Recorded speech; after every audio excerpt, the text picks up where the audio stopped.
hmm Here's what was served on me. Oh, uh-huh. But we don't see it right there, do we? No. No, we don't. No. See, this is the stamp of the Clallam County Clerk. Yes. Ex officio, and if you kind of look at it, you can see the embossing of it. Yes. You see that right there? Yeah. But I don't see that here. In fact, I would say that I have the right to sue right now for you violating the Full Faith and Credit Act of the United States of America. Yes. For admitting, yes, in other courts within the United States and its territories and possessions, yes, a court order that did not attest of the clerk saying, yes, the transcript of the embittled times as the same appears on file in my office. In testimony thereof, I have hereunto set my hand and affixed the seal of said county this 31st day of July 2015. Now, it looks like with the use of the embossing seal, yes, and the stamp, yes, that's not on here. Oh. Now, this would say clerk and seal of the court annexed. Yes. Now, it looks like attestation of the clerk and the seal of the court annexed. Yes. If a seal exists, and obviously it does. Yes, it does. Together with a certificate of a judge of the court. So it looks like the Superior Court clerk has the stamp, the seal, yes, and the forgery. Phew. But this, as Exhibit A, doesn't. Mm, mm. Now, this doesn't look like it's embossed. No, no, no. It's just a record certification of the copy with that execution copy is a correct copy of the original. Yes, but it's really not a correct copy, is it? No. Do you see a difference between the two right now? And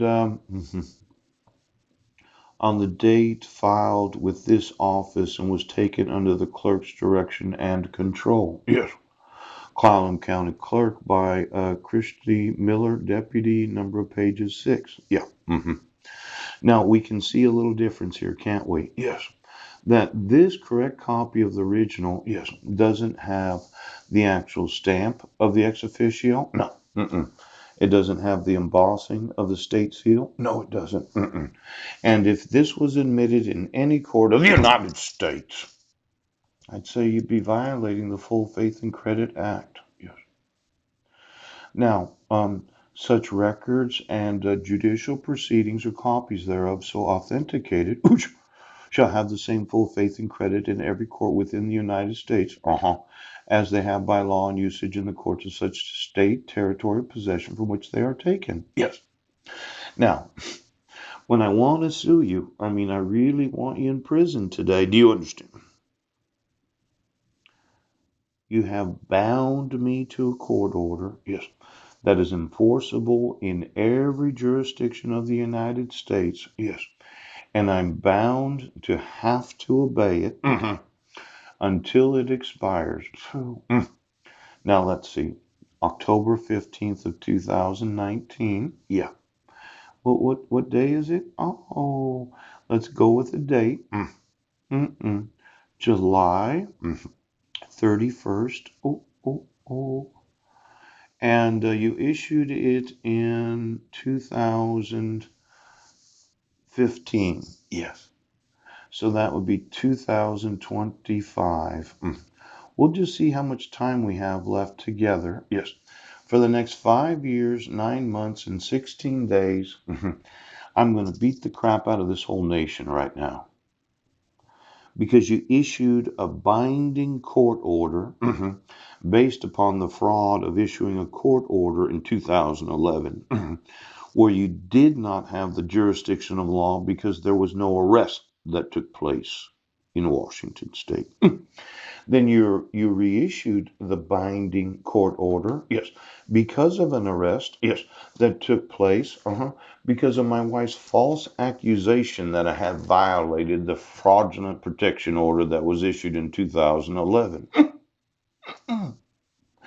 And then you modified the fraudulent protection order. And then you reissued it in 2013 by mail and publication. See, there was a motion for modification, a reissuing, order modifying. Pooch. The permanent order was modified. Yes. And then you served me. Oh, and then there was renewal and notice. Yes. Affidavit of mailing. Poof, poof. You put it in the Squim Gazette. Yes, you did. And you had the sheriff's department call me.